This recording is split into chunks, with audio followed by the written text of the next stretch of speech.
Երեկվա ձեր կողմից, ձեր խմբակցության կողմից նիստին չմասնակցելը շարժման առարկա դարձավ, ասում են, որ խմբակցությունը վախեցել է մասնակցել նիստին վեճից հետո, նաև Վահագն Ալեքսանյանն ասում էր, որ Լևոն Քոչարյանը սարսափում է գալ խորհրդարան, ինչու նման որոշում կայացրեցիք եւ շարժման առիթ տվեցիք, եւ բացի այդ քիչ առաջ Բաբկեն Թունյանն ասում էր, որ 4 տարվա ընթացքում 1.5 միլիարդ դրամ եք ստացել աշխատավարձ եւ որն է այդ արդյունավետությունը, ինչու հաշվետվություն չի ներկայացվում։ Նաև այս հանգամանքին անդրադառնալով։ Նիստին չմասնակցելը մեր որոշումն է, բայց դրա հիմքում այն չէ, որ մենք վախեցել ենք, նույնիսկ հարց ու պատասխանի ժամանակ, երբ որ Նիկոլ Փաշինյանը սադրեց իրականությունը, եւ ես տեղից պատասխանեցի, որ դուք պետք է առաջին հերթին հայտնվեք ԱԱԾ պատվալներում, որից հետո ես նաեւ դիմեցի Ալեն Սիմոնյանին, որպեսզի խոսափողը ինձ տրամադրի ներկա իրավիճակը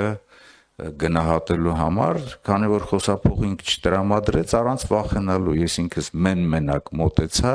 եւ Նիկոլ Փաշինյանին ասացի այն, ինչ որ ցանկանում է ասել, որ ինքն է սադրել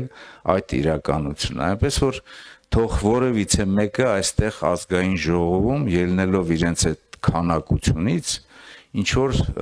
տղայական վիճակ, տղայական տրամադրություն չստեղծի, ոչ ոք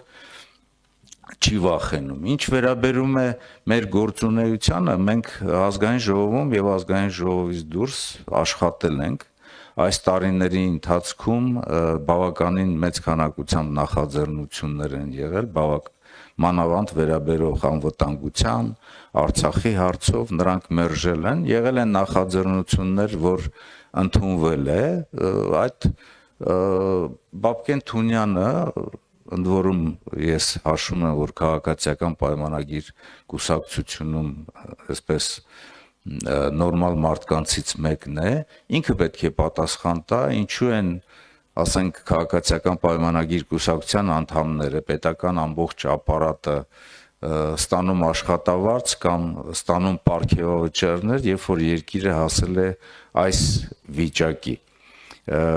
Բաբկեն Թունյանը նաև հարց բարձրացրեց ռազմաարդյունաբերության վերաբերյալ, ռազմաարդյունաբերության երեկվա նախաձեռնությունը կարելի ասել, որ որոշակի առումով տեխնիկական նախաձեռնություն էր, բայց ԲՏԱ նախարարի այսպես առաջարկով մենք մոտ 2 ամիս առաջ մենք մասնակցել ենք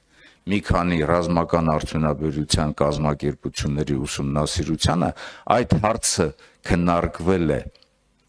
մեր ներկայությամբ, այդ հարցին նաև մենք մեր հավանությունն ենք տվել, որովհետև տեխնիկական հարց է, որը վերաբերում է ռազմական արդյունաբերության կազմակերպությունների գործունեությանը, հատկապես փորձարկման ժամանակահատվածում պաշտպանության նախարարության հետ համագործակցությամբ ինչ որ տեխնիկական, այլ նյութատեխնիկական միջոցներ ձեռք բերել